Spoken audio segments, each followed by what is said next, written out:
বাংলাদেশের অর্থনৈতিক ইতিহাসে গার্মেন্টস শিল্প সাফল্যের এক অনন্য প্রতীক।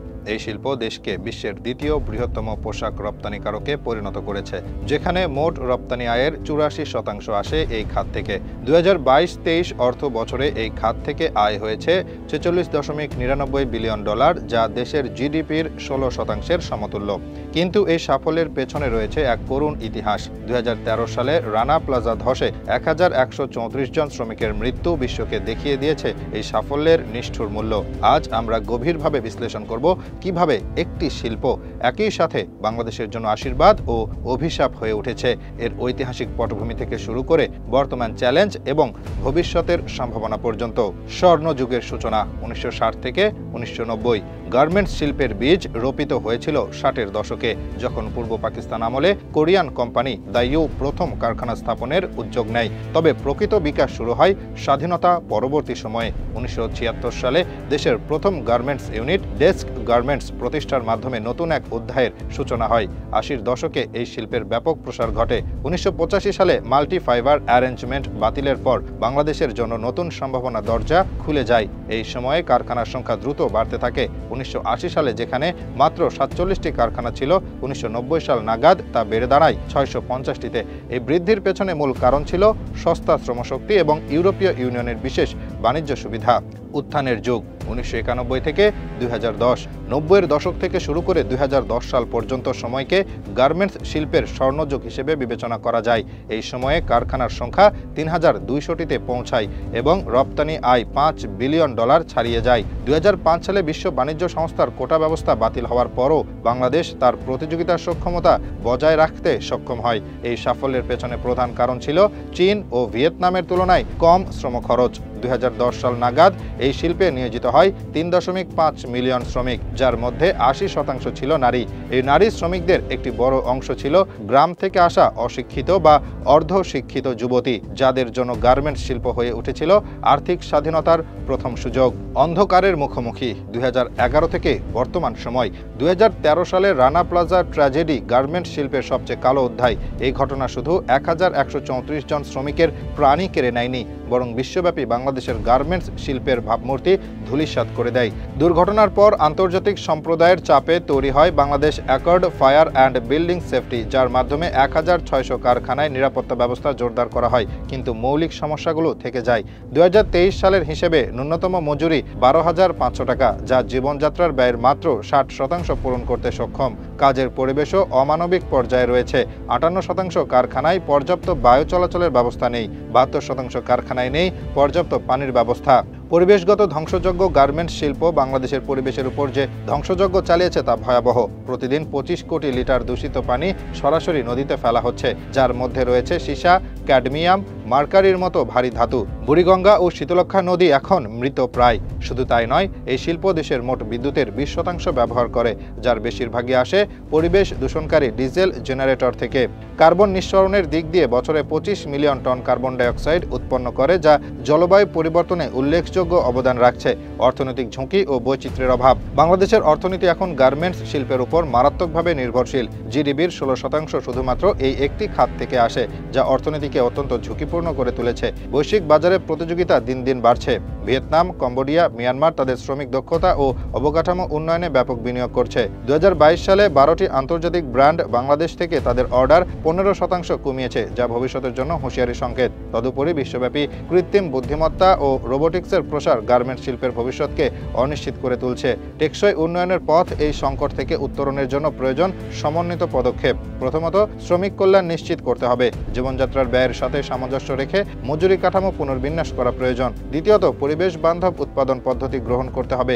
বাংলাদেশে এখন ২০০টি LEED সার্টিফাইড কারখানা রয়েছে, যা একটি ইতিবাচক দিক। ২০২৫ সালের মধ্যে সকল কারখানায় ETP বাধ্যতামূলক করার পরিকল্পনা রয়েছে। তৃতীয়ত, অর্থনীতিকে বৈচিত্র্যময় করতে হবে। ফার্মাসিউটিক্যাল, IT এবং হাইটেক কৃষি খাতে বিনিয়োগ বৃদ্ধি করতে হবে। গার্মেন্টস শিল্পকে বেসিক পণ্য থেকে হাই অ্যান্ড ফ্যাশনে রূপান্তর করতে হবে, যাতে মূল্য সংযোজন বৃদ্ধি পায়। আন্তর্জাতিক সম্প্রদায়ের ভূমিকা। আন্তর্জাতিক ব্র্যান্ডগুলোর দায়িত্বশীল আচরণ এই সংকট সমাধানে গুরুত্বপূর্ণ ভূমিকা রাখতে পারে। নাইকি, H&M, প্রাইমার্কের মতো কোম্পানিগুলোকে নৈতিক সোর্সিং নিশ্চিত করতে হবে। তারা যেন স্থানীয় উৎপাদকের সাথে ফেয়ার প্রাইসে চুক্তি করে, সেদিকে নজর দিতে হবে। ইউরোপীয় ইউনিয়ন ও মার্কিন যুক্তরাষ্ট্র তাদের বাণিজ্য নীতিতে বাংলাদেশের জন্য বিশেষ সুবিধা বজায় রাখলে এই শিল্পের টেকসই উন্নয়ন সম্ভব। সরকার নীতি ও বিনিয়োগ। 2025 সালে বাংলাদেশের গার্মেন্টস শিল্প বেশ কিছু বড় চ্যালেঞ্জের মুখোমুখি হয়েছে। এলডিসি গ্র্যাজুয়েশনের পর ইইউ এর জিএসপি সুবিধা হারানো এবং বৈশ্বিক অর্থনৈতিক মন্দার প্রভাবে রপ্তানি আয় কমে $38 বিলিয়ন দাঁড়িয়েছে। এছাড়া প্রতিযোগী দেশগুলো যেমন ভিয়েতনাম ও কম্বোডিয়া তাদের রপ্তানি বাড়ানোর ফলে বাংলাদেশের বাজার শেয়ার কমছে। ইইউ ও যুক্তরাজ্যে শুল্ক বৃদ্ধি এবং আন্তর্জাতিক ব্র্যান্ডগুলোর উৎপাদন স্থানান্তরের ফলে পরিস্থিতি আরও জটিল হয়েছে।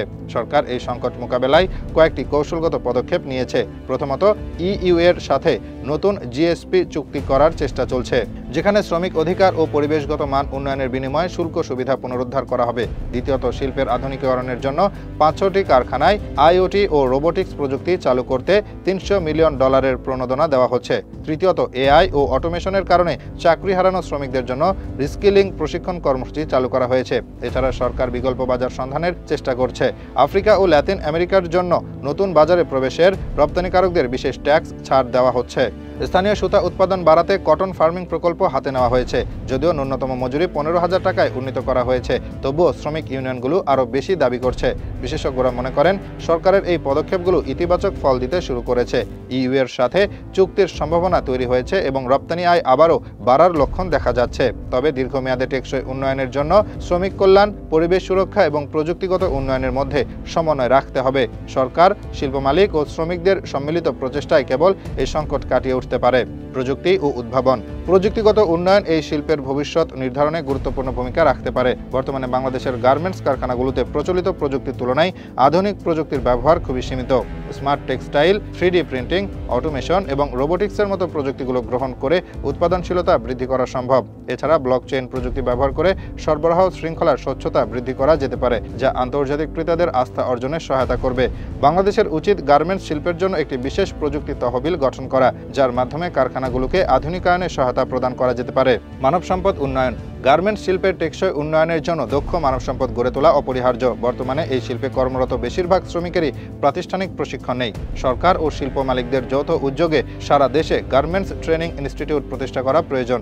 এছাড়া কারিগরি শিক্ষাকে জনপ্রিয় করতে মাধ্যমিক ও উচ্চ মাধ্যমিক পর্যায়ে বস্ত্র ও পোশাক প্রযুক্তি বিষয়ক কোর্স চালু করা যেতে পারে। প্রশাসনিক পর্যায়ে দক্ষ ব্যবস্থাপক তৈরির জন্য বিশেষ প্রশিক্ষণ কর্মসূচি গ্রহণ করা প্রয়োজন। এই সকল পদক্ষেপ শিল্পের উৎপাদনশীলতা ও গুণগত মান বৃদ্ধিতে সহায়তা করবে। সামাজিক দায়বদ্ধতা।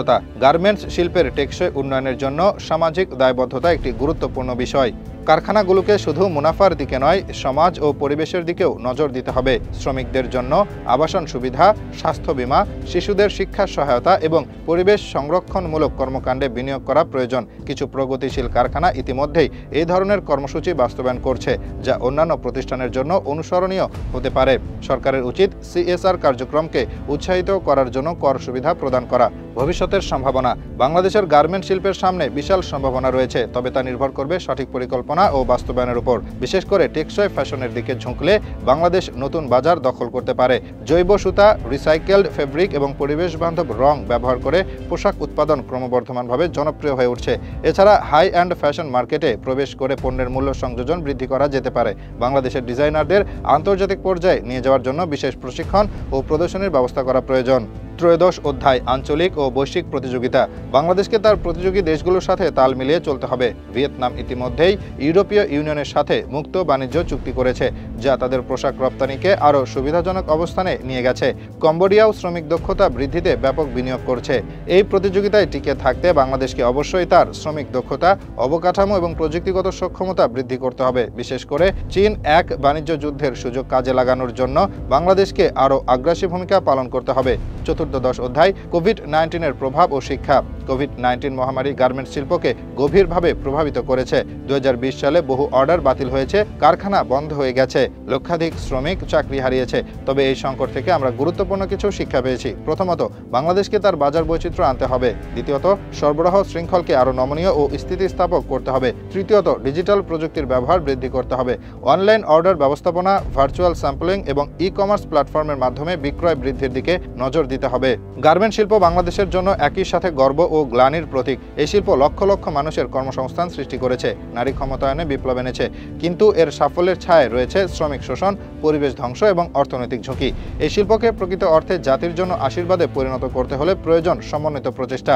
সরকার, শিল্প মালিক, শ্রমিক ও আন্তর্জাতিক সম্প্রদায়ের সম্মিলিত অংশগ্রহণ ছাড়া এই শিল্পের সত্যিকারের উন্নয়ন সম্ভব নয়। আমাদের মনে রাখতে হবে, অর্থনৈতিক উন্নয়নের নামে মানবিক মূল্যবোধ ও পরিবেশগত ভারসাম্য বিসর্জন দেওয়া কখনোই গ্রহণযোগ্য নয়। একটি ভারসাম্যপূর্ণ ও ন্যায়ভিত্তিক গার্মেন্টস শিল্পই পারে বাংলাদেশকে প্রকৃত উন্নয়নের পথে এগিয়ে নিতে। ভবিষ্যৎ প্রজন্মের কাছে আমরা যেন একটি টেকসই, ন্যায়সঙ্গত ও পরিবেশ বান্ধব শিল্পের উত্তরাধিকার রেখে যেতে পারি, সেটাই হোক আমাদের সম্মিলিত লক্ষ্য।